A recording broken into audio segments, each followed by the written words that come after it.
What are y'all doing? Bye, honey.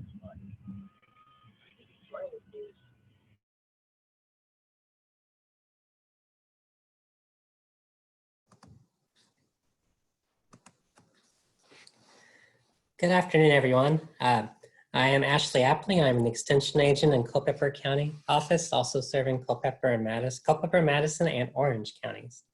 And today we'll be doing an introduction to soils and lawn care, mostly lawn care. So we'll be doing some basics, seed selection, mowing heights, what's good, what's not, all kinds of different things like that. So we're going to be having a good old time. We're going to start now. I think there's more people registered that are going to join us in a few minutes. But y'all are on time, so we're going to get started. So welcome to Soils and Lawn Care. Like I said before, I'm Ashley Appling. I'm the extension agent in Culpeper County. If you have any questions along the way, it's kind of hard for me to see the questions when y'all type them into chat, but please feel free to enter any kind of question you have in chat, and I will go over them at the end of the class. Currently, since we do have a fairly large group, I have disabled the unmute button for y'all. So please put your question in chat, and I will just go over it. If you don't want to do your question now, you're welcome to email me or call me, and my contact information will be at the end of the presentation. So without further ado, let's get started.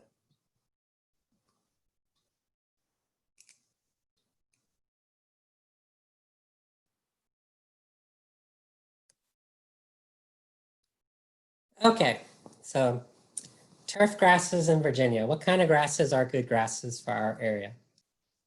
So cool season grasses will be the primary grass that you will want to grow in our area. Tall fescue plus a Kentucky bluegrass mix will be the best kinds of grass seeds. Sometimes they're hard to find, but most big box stores, Lowe's, Home Depot, CFC, will have them available. So it's pretty easy to find. Sometimes you might want to buy the shade mixtures. We'll talk a little bit about seed mixtures coming up. Virginia Cooperative Extension there's researchers at Virginia Tech that research all these different kinds of grasses that are good in our area. So we will definitely go over those. Just as side notes, Kentucky bluegrass and the hybrid grasses are the most sun tolerant, need high sun conditions. So if you can't grow a tomato plant in those conditions, you won't be able to grow Kentucky bluegrass. Fine fescues, tall fescues, fine fescue, just as it says on the slide, likes the heaviest shade, and tall fescue likes moderate shade. So you can get into some of the red fescues, some of the creeping fescues can take a little more shade, but you'll have a very fine grassy blade in heavy shade conditions. So just keep that in mind. If you get into too much shade, you get into probably about less than 4 hours, 5 hours of sun a day. Grass isn't gonna be happy. You will be happier, your pocketbook will be happier if you grow one of the evergreen ground covers, or you grow some kind of alternative, or maybe just mulch. Maybe that's the best alternative for you. But we will go over all the basics coming up. Like I said, cool season turf grasses are the best in our area. We are what they call the transition zone for grasses. So we can grow cool season grasses, we can grow warm season grasses, but we don't grow them all very well. So you can do it. Cool season grass, like I said, is the best. Warm season grasses can come into play if you like that look, if you like the texture of the grass, if you like walking on the grass. Zoysia grass, as we can see on the right-hand side of the slide, is a very nice grass to walk on. It has a very nice texture. One of the side things to note, though, is that warm season grasses, all of them, including Bermuda grass, which is on here also, they do turn a tannish brown color in the wintertime. So keep that in mind. They will be brown, they will be tan in the wintertime. But zoysia does make a nice grass. It's kind of a slow growing grass. Bermuda, that's what they usually use on sports fields in our area. So it's a very tough grass, grows fast. If you've ever fought the weed called wiregrass in your garden, Bermuda grass is the same exact thing. So make sure, if you don't like that, don't plant Bermuda grass. It will creep into your flower beds very aggressively. Zoysia grass, on the other hand, is more you're able to tolerate it a little bit more. It doesn't grow as fast. So just keep that in mind. If you don't mind the tannish colored grass in the winter time, put in the zoysia grass. There's lots of good zoysia grasses available. But most people like the green. Most people like the green all year round, pretty much all year round. So the tall fescue, most of the time when you're looking, you will find tall fescue Kentucky bluegrass mixes, and that'll be the best choice for most people. But it's to each their own. Whatever people like, they go with. So this is just your information. You can go with it however you want down the road. So this slide is supposed to be black. Hopefully it didn't mess up your eyes too much. But we have this white text on here. So this was just some light requirements. I wanted to visualize it a little bit differently. So Kentucky bluegrass and Bermuda grass, either one you choose, requires 6 hours or more of direct light a day. 6 hours is probably the absolute minimum. They actually would want a lot more than that. So this is, you walk out in your garden, you look around, that spot, that turf area receives 6 straight hours at least of sunlight without any kind of shade cast onto that area. So that's the minimum for those two grasses. If you walk out in your garden and you only have 4 to 6 hours of direct light, then maybe lean towards more of the perennial ryegrass. You'll find that in a lot of seed max mixes. Tall fescue is a good option still for you at that level. They can grow in more light than it says right here, but this is the minimum light requirements we're seeing on this slide. Zoysia grass also can take, it's one of the most shade tolerant warm season grasses, and it can take 4 to 6 hours of direct light. The two at the bottom are actually not in our area. So this will be more if you're in the tidewater areas of the state, or Richmond South would be a little bit better way of putting that. So on this slide, the zoysia grass sent up on this slide. Any kind of option y'all want, that's great. 4 to 6 hours, you walk out in your garden and that's all you see during the day. Kind of a shady look, getting a little bit shady there. The perennial ryegrass, like I said, tall fescue, like I said, and zoysia grass would be good options for those areas.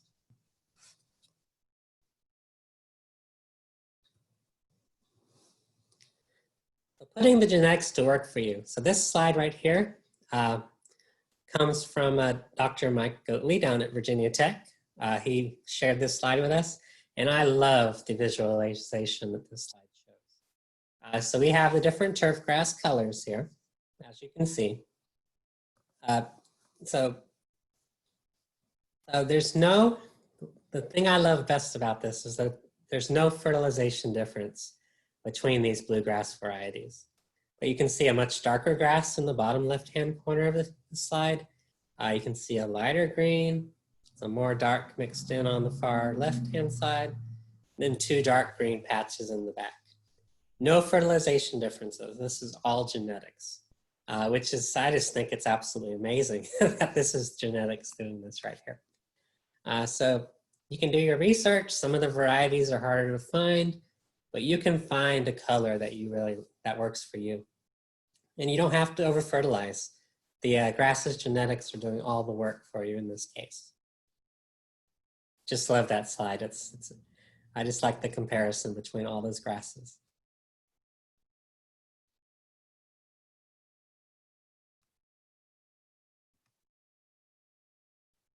So Virginia Cooperative Extension does have variety recommendations.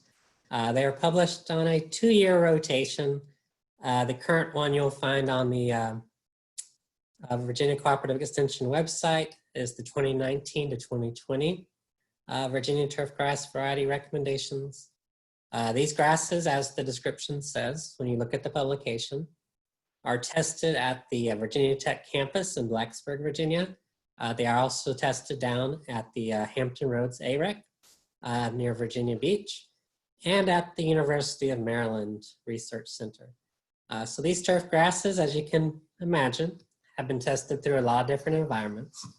Blacksburg and Virginia Beach are much different. Blacksburg, of course, gets very much colder. Virginia Beach gets very much warmer. So these grasses can work across all those different horizons. And it's just a nice information to go through. So you can see it's listed by category. So Kentucky bluegrass starts off first. Tall fescue comes after that. Then you'll run to the zoysia recommendations, the perennial ryegrass recommendations on the back side of this form. And these are the varieties you want to look for, but they're not always in the market yet. So that is one of the caveats. But there are a lot of old time varieties listed on here that still work great. So that's a good recommendation to come from. Just keep an eye open. You can find the seed packets. You look on the back of the turf grass seed packets you buy at the store, and it does have the varieties listed, their percentages, and stuff like that. So you might not be able to find exactly what you want, but maybe you can find something that's similar. So this information is available online, and you can also look at different varieties online also to see what their characteristics are. So you can see down here in the tall fescue part at the very bottom of the screen, kind of hard to see, I know, but you see the Rebel series is a very famous series of tall fescue grasses. And there's a couple listed here, so they're just improved varieties. So there's a Rebel 4 and a Rebel 5 listed here. So you look for it. You might not always find it, but it's really good varieties. There are different places around the state. Trinity Turf is one, I know off the top of my head, over in Harrisonburg, and they are a really good seed company to buy turf grass seed from. They're not the only one. They're just one of the best around our Culpeper area that I'm familiar with. You can always find them at the big box store. That seed is good too. And I cannot remember the name of there are a couple in Charlottesville that you can go down and see too. So the varieties in the stores are great. These are, you'll know what you're getting. You'll know that these are all good.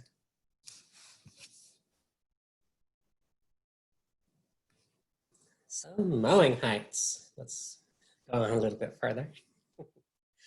So Kentucky bluegrass, 1 inch to 2.5 inches is what you want to cut this grass at. You don't want to go lower. 2.5 inches would actually be a little bit better. The way to visualize this is that your first couple mowings of the year go towards the low end. So to take tall fescue as the example, 2 inches, start late in April, go into May, about 2 inches. Once we start getting towards the warmer parts of the year, a little bit more heat, a little bit more humidity, the grass is going to be stressed, raise the mowing height. So you're going to move it up towards the 3-inch range for tall fescue as our example. So in the middle of summer, you want it a little bit shaggy looking. 3 inches isn't bad. 3.5 inches, the grass is probably laying over a little bit. But 3 inches looks fine. You'll be happier.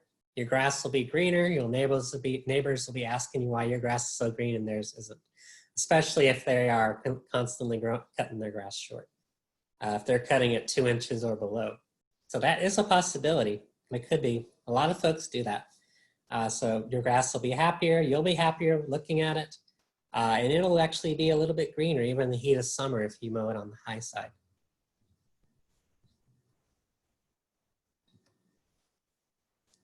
Got some folks joining us, looks like. Okay. So perennial ryegrass, as it says on here, 1 to 2.5 inches.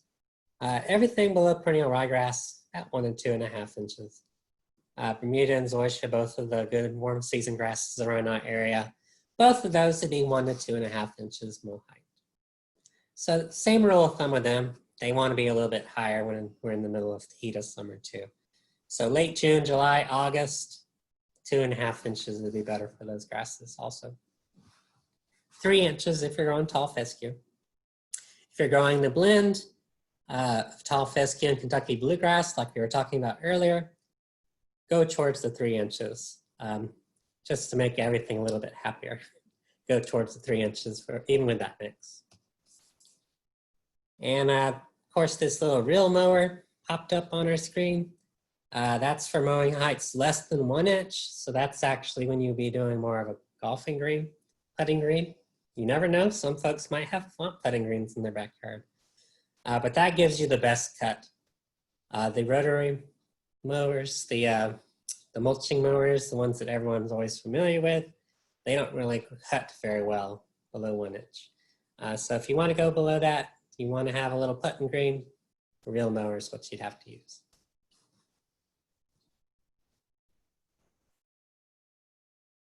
So don't clip more than 1/3 the leaf blade. So don't do what this poor fellow right here is doing. He is cutting it way too high. You can see all the grass clippings are shooting out the side. It's pretty, the grass gets too tall. It's actually really hard to use the mulching feature on the lawnmower.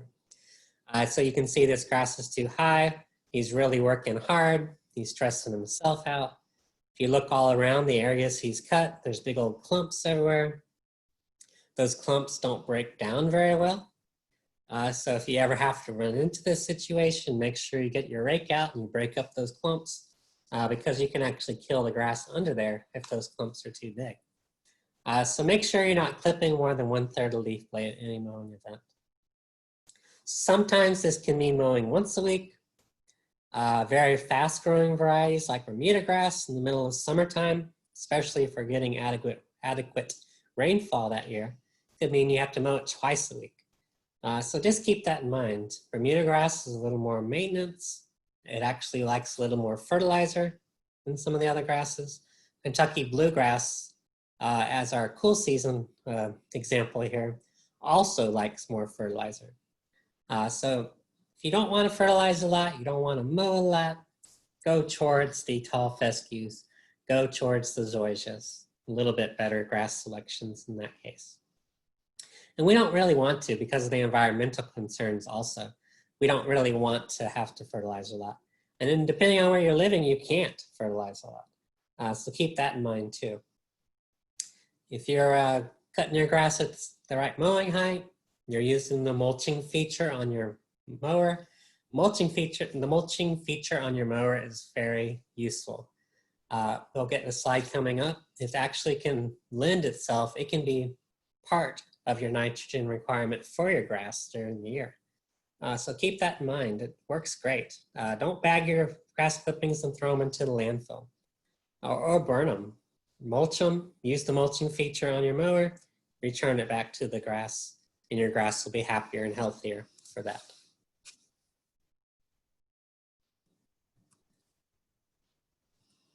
Clipping recycling, magic. Just what I was referring to. So use the mulching feature, consider the mulching feature on your mower. Most mowers come with this feature nowadays. So use that feature. So about returned clippings can add up to about 30% of your seasonal fertility requirements. So it's very environmentally responsible to use the mulching blade on the mulching feature on your lawnmower. So this, like I said, most mowers already come with it, depending on the model you buy. So just go ahead and use it. It can also stop you from mowing it too high because it can get clogged up if the grass is too high or if it's too wet. So mowing when the grass is too wet can be bad for the grass. It can make your grass, can make a dull cut on your grass blades, kind of a jagged edge. It can lead to disease spread if it's wet, so you don't really want to mow when it's wet either. And then just as another alternative, it clogs up your mower, clogs up your mulching feature. So don't cut your grass when it's wet. Let it dry out a little bit, better alternative, maybe mow it in the afternoon instead of in the morning. So you're guaranteed it's not as wet. That 30% of your seasonal fertility requirement, that gets a lot of folks. That's money in the bank right there. So just keep that in mind. The mulching feature is your friend. Don't bag it. So that is a good takeaway there. It's better to use the mulching feature. So cool season turf grass patterns. This can be very helpful. Oops, we already went back, didn't we? There we go. It is back up. So seasonal growth patterns. So we're talking about Kentucky bluegrasses. We are talking about the tall fescues, the perennial ryegrasses, creeping fescue, the fine fescues. So all the cool season grasses are on this display. So if we are looking at the red line here, so we have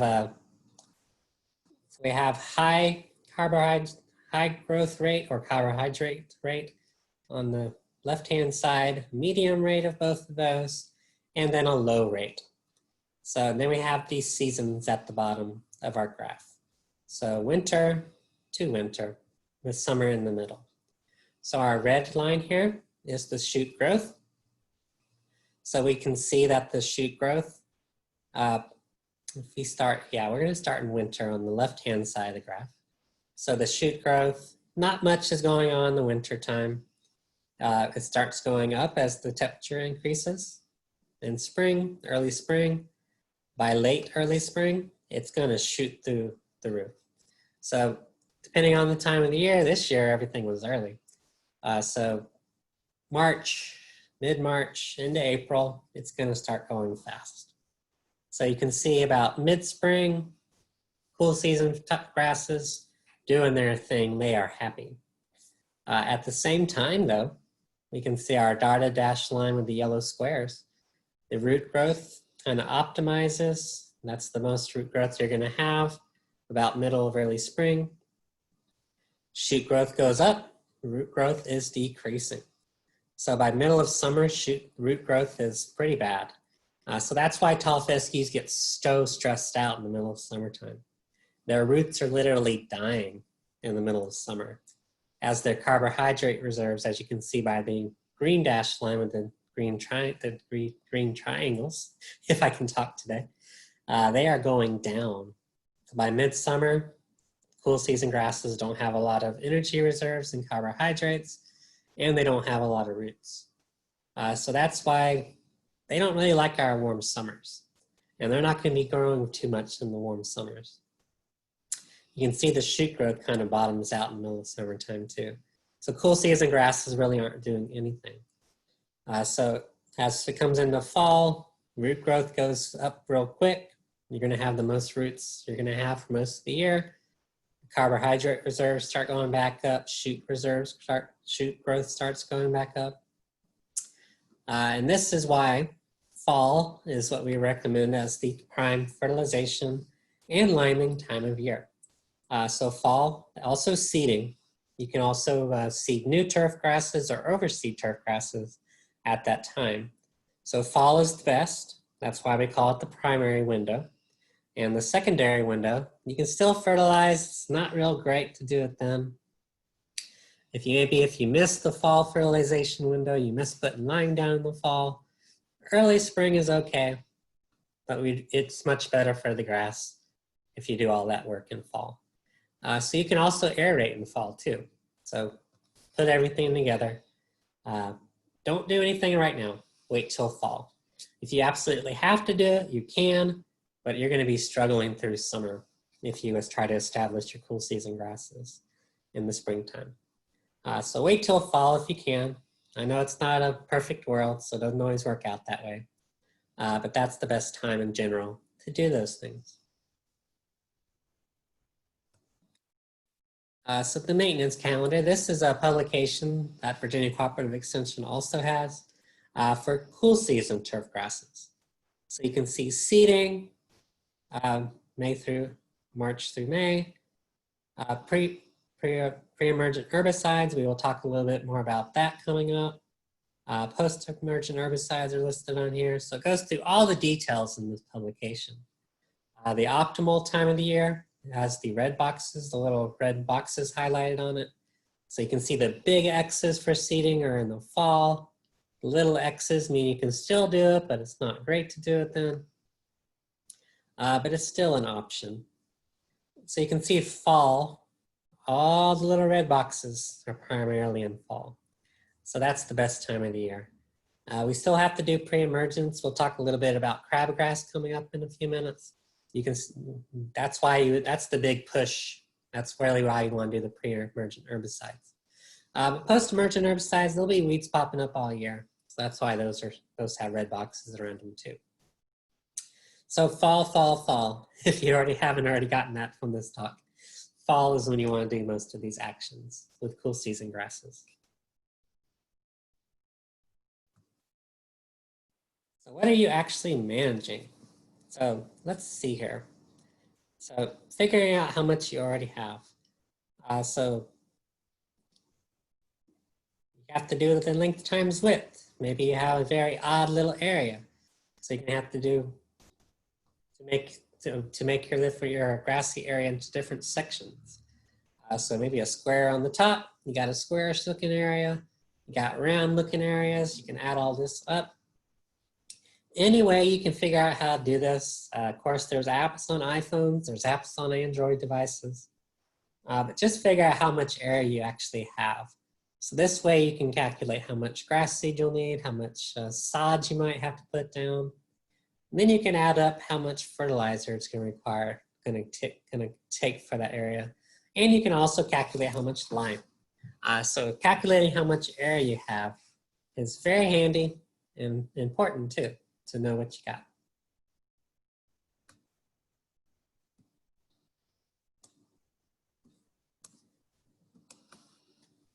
So soil sampling.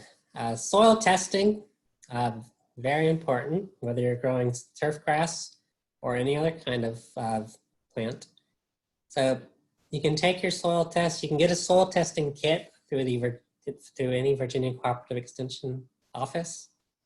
Our address for the Culpeper County office will be at the end of the presentation. We give you a little soil sample box. You're not taking your soil sample from one spot. So that is an important thing to remember.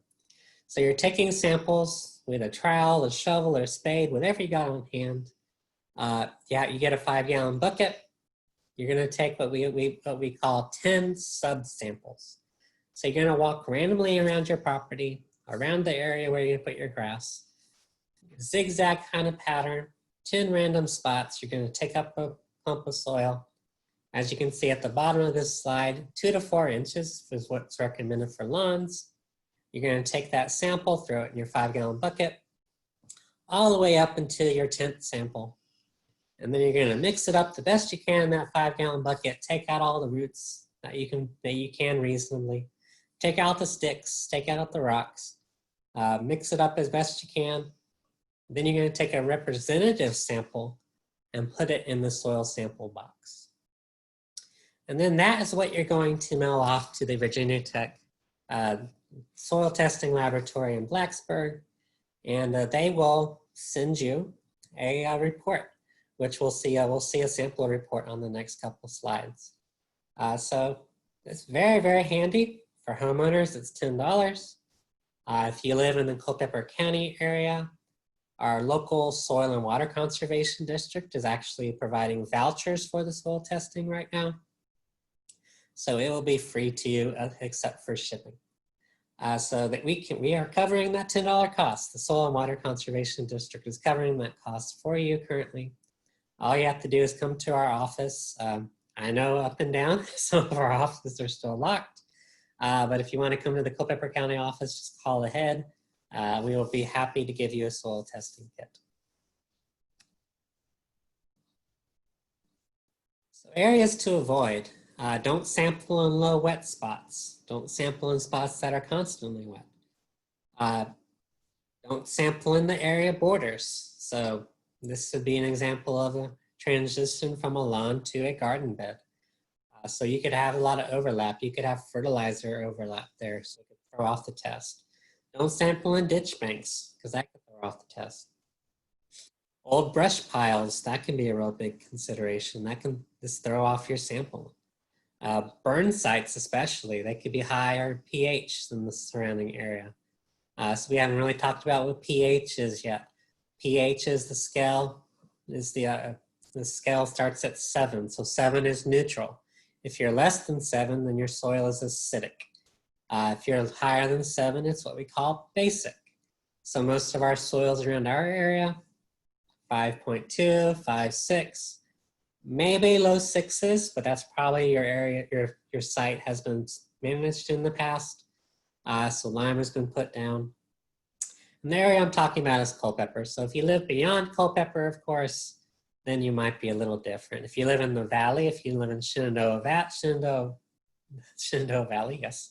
If you live over there, you could be on the higher side. You could have more basic soils because they have a little more higher pH soils over there. So just keep that in mind. Severely eroded areas, don't take your sample from there. And we always have to remember this, but don't take it from pet dropping or urine spots either. That can very much throw your test off too. Mostly because from the urea, they don't do nitrogen sampling there, but it can definitely still throw things off. So just don't take it from there either.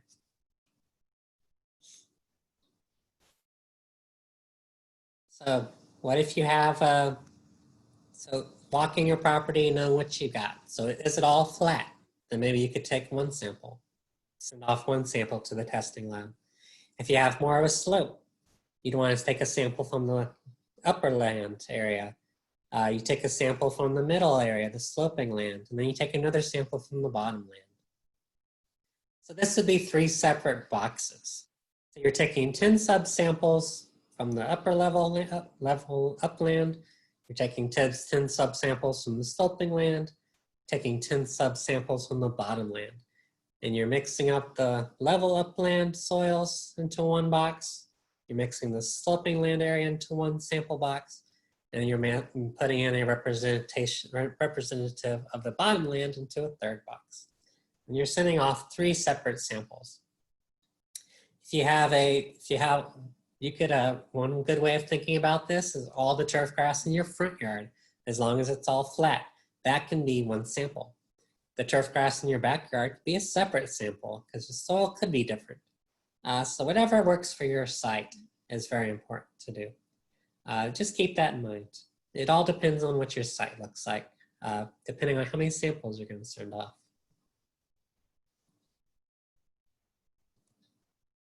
So just another way of visualizing this. So you're going to take, they have 12 random samples, but 10 is the minimum that we suggest. So just zigzag around, make it as random as you can possibly make it random, and it will work out fine.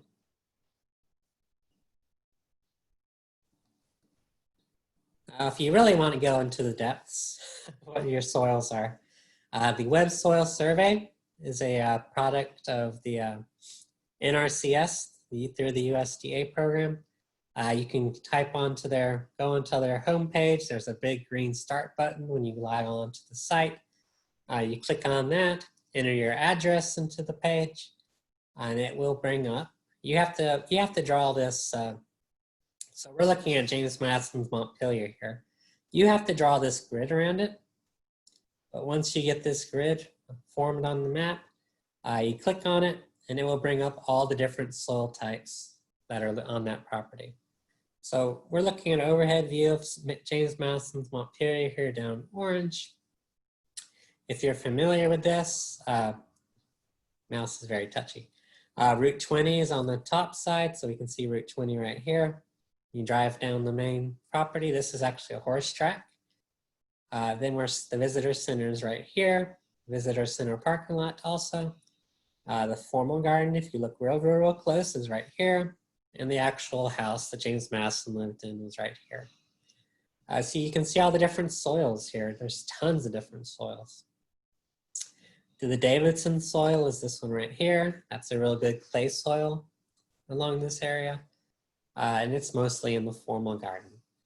So I know personally at my house down in Orange, I only have a single soil type because I only have 1/3 of an acre.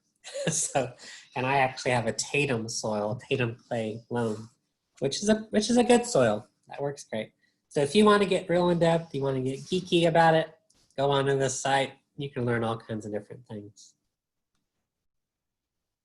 So you collected that sample, did all that hard work, sent it off to the Virginia Tech Soil Testing Laboratory. And this is the report you will get back. So any kind of thing you want to write down for the sample ID, that is up to you. So for our example right here, they're just calling it the front area. So the front lawn area for our example. So they have estimated that the last lime application was 18+ months ago. They have a clay soil. You don't even have to put that on there, but you can if you want. The pH came out to be 5.6. So you can see down the recommendation, they are recommending lime.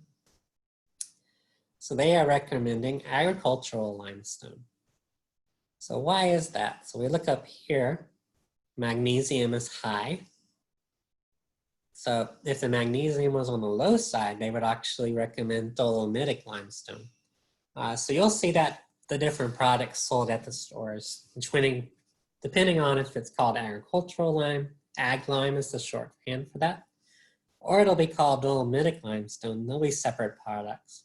So if you had a need for magnesium in your soil, then they would recommend the dolomitic limestone. So they calculate out here, it's applied about 100 pounds of agricultural limestone per 1,000 square feet. Several small applications up to 50 pounds. So in our case, they're recommending 100. So you put down 2 separate applications at intervals of 1 to 6 months.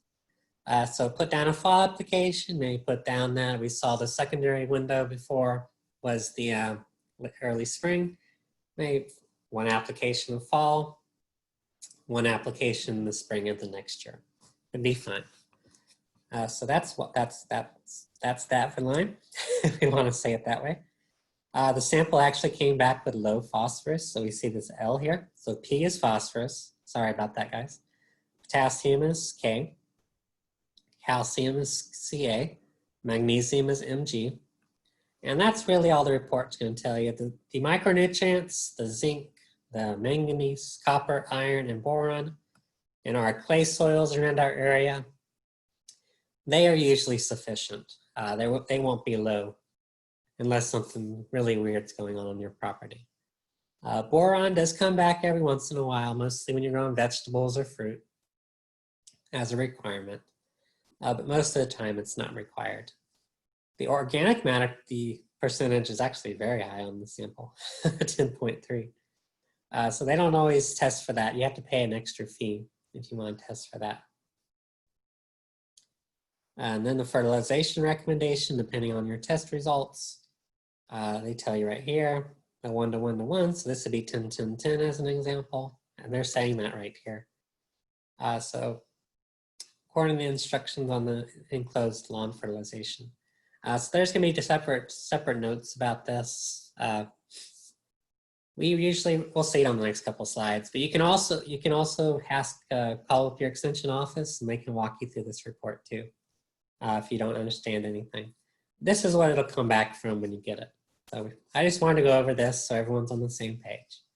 If you have any questions, just let me know. Or let your local extension office know. They will be happy to help.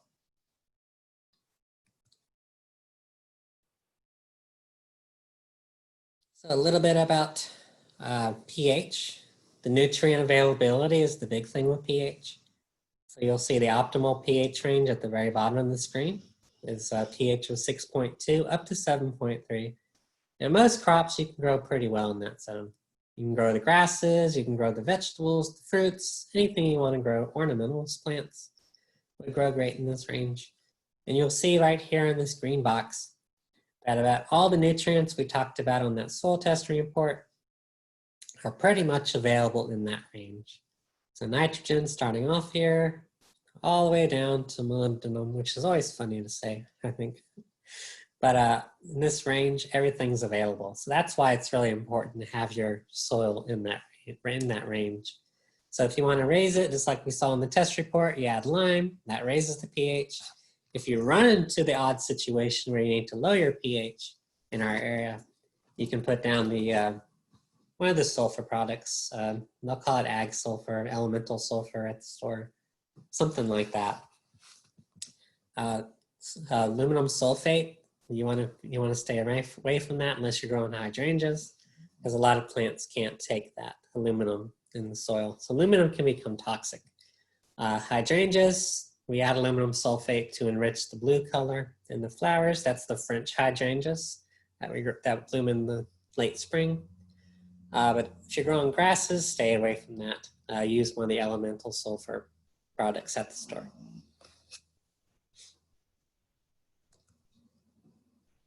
So fall fertilization, we already talked about that. Target about 2/3 to 3/4 of the seasonal in total in the fall. I would actually recommend doing most of your in fertilization in the fall, actually. A spring application won't hurt anything, but just don't go overboard with that. Heat of summer, we talked about that 3 inches was really, really good. If we have a really droughty summer, maybe raise it up to 4 inches. Then we're mostly talking about the tall fescues here, but the Kentucky bluegrass would be happy too in that range, especially if we're in that dire weather kind of condition. A good thing to keep in mind, either irrigate thoroughly and regularly, so about 1 inch a week, slowly irrigate it into the soil, or don't fertilize at all. I mean, water it all, sorry. Got carried away with the fertilization, didn't I? So do one or the other. If you're going to irrigate, irrigate. If you're not, don't do it. So doing a little bit of irrigating every once in a while can be hard on the grass because it starts to depend on it. If you're going to do it, do it. If you're not, that's okay too. And always be prepared for fall renovations. Last summer would have been a good rule of thumb with this. We ran to a very dry summer. So keep that in mind. So you're probably going to have to do something in the fall. So just plan that out in the future. So core aeration, good thing to do in the fall. When you're going to do the fall fertilization, liming, and composting anyway. 1 time is fine. If you can do it 2 times, that's good too. Really good I got tongue-tied for a second there. Really just incorporates, allows everything to go into those holes down to the root zone. In warm season grasses, if you are going to grow one of those zoysias or Bermuda grasses, core aeration is in late spring to early summer. So that's the real growing time of the year for those grasses. And like we said with the cool season grasses, fall is the best time. That's why it's a good time to aerate then too. Warm season though, late spring, early summer. So this one looks very, very complicated, but this also comes from a Virginia Tech publication you can find on our website. And this is shows all the grasses here. So this is for a slow release nitrogen fertilizer. So we'll have an example of a fertilizer label on the next slide to get a little different visualization of this. So this is the level of nitrogen per 1,000 square feet for a slow release fertilizer. And if you're fertilizing tall fescue, perennial ryegrass, or Kentucky bluegrass, you put down about total would be about 2 to 3.5 seasonal nitrogen total per 1,000 square feet. So this isn't telling you the rate. This is telling you the percentage of that. So you have 0.9, and so mostly in the fall, as you can see. We usually recommend about 1 to 2 pounds per 1,000 square feet of nitrogen applied for most grasses. So that's just a good rule of thumb. But it really depends on your soil test. So that's a big thing to keep in mind. So this will change depending on that. But 1 to 2 pounds per 1,000 square feet of nitrogen. So you do have to do a little bit of math, but we have a publication that goes over that too. And you're also welcome to call your extension office for that also. This is just a good rule of thumb. So you see in summertime, nothing. Most of the fertilization, September through November, a little bit in fall. This is just another way of visualizing the test, the recommendation we saw on the last slide. So don't let all the numbers, all the fancy little letters confuse you. But 1 to 2 inches, 1 to 2 pounds of nitrogen per 1,000 square feet. Good overall recommendation, but really take it off of your soil test report. So this is a good representation of a slow release fertilizer. So we can see there's a 19 is for nitrogen, the 0 is for phosphorus, and the other 19 is for potassium. So you see this is a, this is what they would call the establishing fertilizers. Will have a phosphorus in there. Usually it's sold on a different aisle of the store. This is a, the term is slipping me. This is a maintenance fertilizer. That's what they call it. Yes. So this is a maintenance fertilizer here. So this is a slow release type. So if we look right here, 19% nitrogen, mostly urea nitrogen. So on the slow release side, it also has phosphorus, like we said before, the sulfur in here too. Some iron, some manganese, so a few micronutrients here and there. See, tells you the coverage of the fertilizer. A lot of good information here. And then it tells you right here on this very small print, but it almost looks like they're trying to hide it. But it says also here 12.8% solely available urea nitrogen with polymer coated sulfur. So this is going to be slow released over time. So this will act a little bit similarly, not exactly, kind of like a compost, it'll be slow over time releasing. So nothing like a 10-10-10 fertilizer, which is very quick release fertilizer. Slow release is better for turf grasses. So it's slowly releasing it over the growing season instead of all at once like a 10-10-10 would. So protecting water quality. If you're not going to use the mulching option on your mower, at least don't blow the grass clippings into the gutter. So you don't want it washing down into the stream. You don't want it washing down to the water systems or anything like that. Make sure to blow it back onto your property, rake it back on. Make sure fertilizers aren't left out into the road. Make sure that gets onto your lawn. Sweep or blow it off. Just good practices, very good environmental, help with water quality as much as you can. So turf grass is grown healthy. Turf grass is actually good for the environment. You're not using a lot of fertilizers. You're not using a lot of herbicides if you're growing it like we've been talking about today. So do your part. If you're going to fertilize, make sure it stays on your lawn.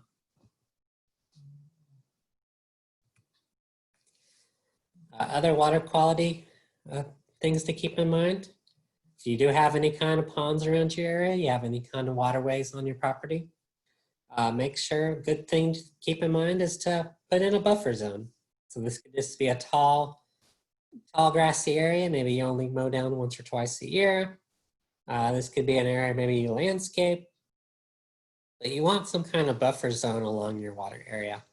So you're not getting a lot of algae blooms in the water. You're not getting a lot of fertilizer into that water. So this catches runoff too of rainfall. So it keeps the pond a little bit cleaner.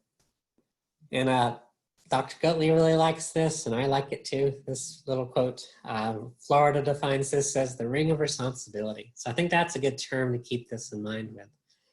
So that is your responsibility to keep your pond clean.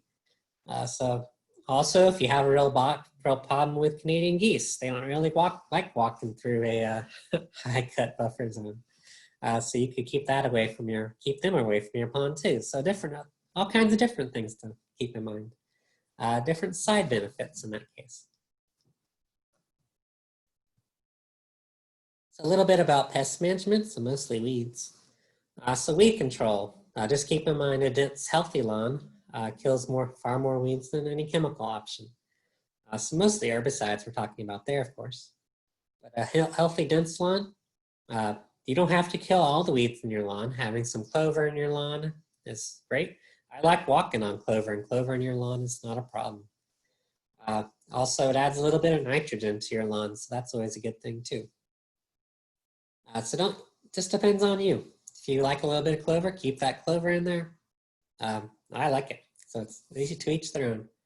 But any kind of healthy lawn is going to do more weed control than any of the chemicals we're going to talk about. So phenologically speaking, so this is using environmental cues, plant cues in the environment. For Cynthia, this is a plant we want to look out for. This is early spring, late winter in our case. It doesn't always work every year, but for Cynthia is a good rule of thumb.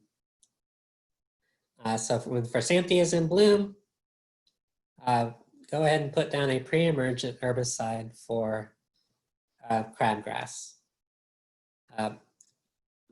If you have a thick, healthy turf schedule, you might not follow that rule, but for Cynthia, it's a very good rule of thumb for putting down pre-emergent herbicides.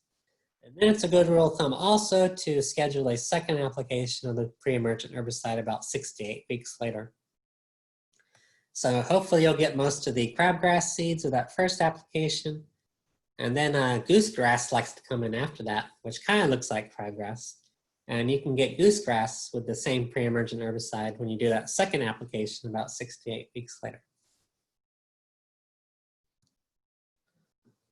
So we're not going to talk about all the weeds here, but crabgrass versus goosegrass is always a good thing to keep in mind.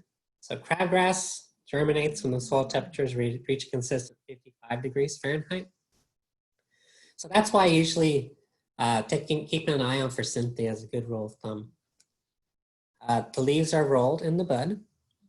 First leaf appears a little bit shorter, wider, and blunt tipped. Light green in color, has a coarse blade, will root at the nodes when it touches the ground. So that's why it's so aggressive. It roots while it grows. And the inflorescence, if you want to really get down in the weeds, to use a pun there, is a panicle of different branches. With spikelet with 2 rows, it's a good thing to keep in mind. So here's the picture for crabgrass. So I'm sure most of y'all are familiar with this. We have it up here, growing along, doing its thing. You can see at the different nodes, you can see the roots here, and then there's the flower. So this is all in crabgrass here. So goosegrass, on the other hand, leaves are folded in the buds, grows in clumps, the base of the leaves being distinctly white to silver in color. Seed head has 3 to 7 spikes, so a little bit different. And the seeds are attached to what appears to be a zipper appearance. And the germination, the soil needs to be warmer. So germination usually takes place in May to July. So that's why that second application of the pre-emergent. So when we're talking about pre-emergence, most of the time the generics just say crabgrass pre-emergent. And that's what you can use. You can use that for goosegrass control also. And this is goosegrass. So you can see it has a different growing habit. So we have this kind of a white silver center here. This is very reminiscent of goosegrass. And this is what the little goosegrass seedling will look like right here. So a lot of the times you'll see them growing next to each other. They'll be growing right next to each other, crabgrass and goosegrass. But goosegrass is different. So I like pictures, and that's why I put it on here. It's a good visualization for the differences. So if you're fighting a weed, grassy weed in middle of summertime, probably more than likely it's goosegrass instead of crabgrass. But a good thing to keep in mind is that you can use the same product for both.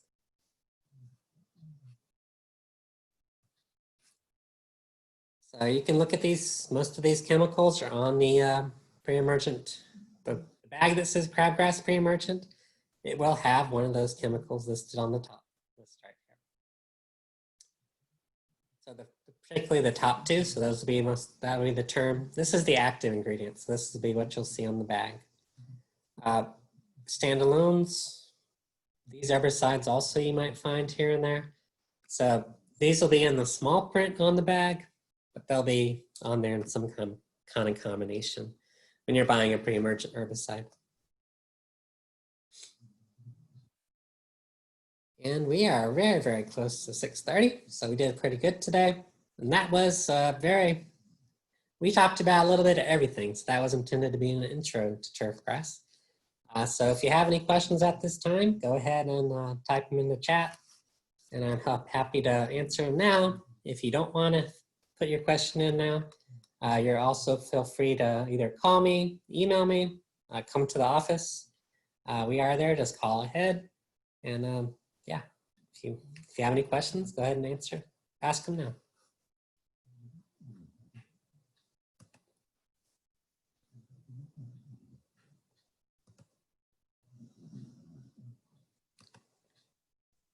And y'all also should be able to unmute yourself too if you want to ask the question now too.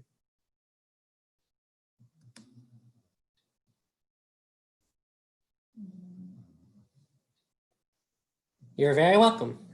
You're very welcome. Any questions? Like I said, I will be sharing the recording of this presentation. I will send it off to everybody that registered. I'll be sending a copy of these slides also. So that'll be for your information.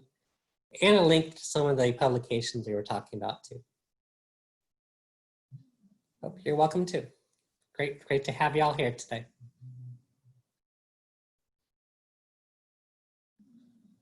So we have a question about, I have a question about plant roots. Plant roots in general, usually they will go away on their own.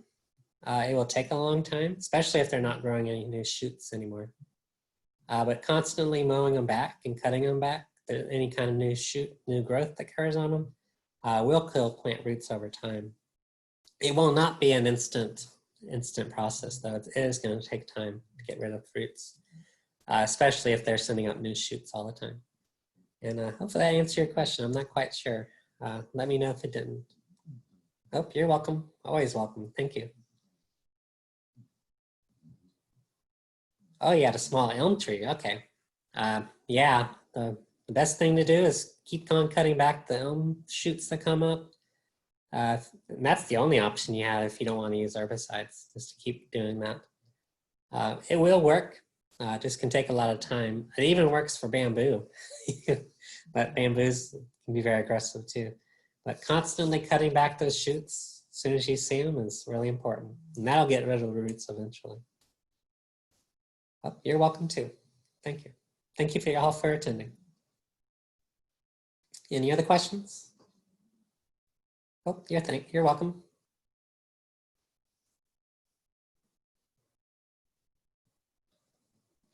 We do have a class next Tuesday about boxwood blight. It's an update about the disease on boxwoods. And we'll have more classes coming up in the future.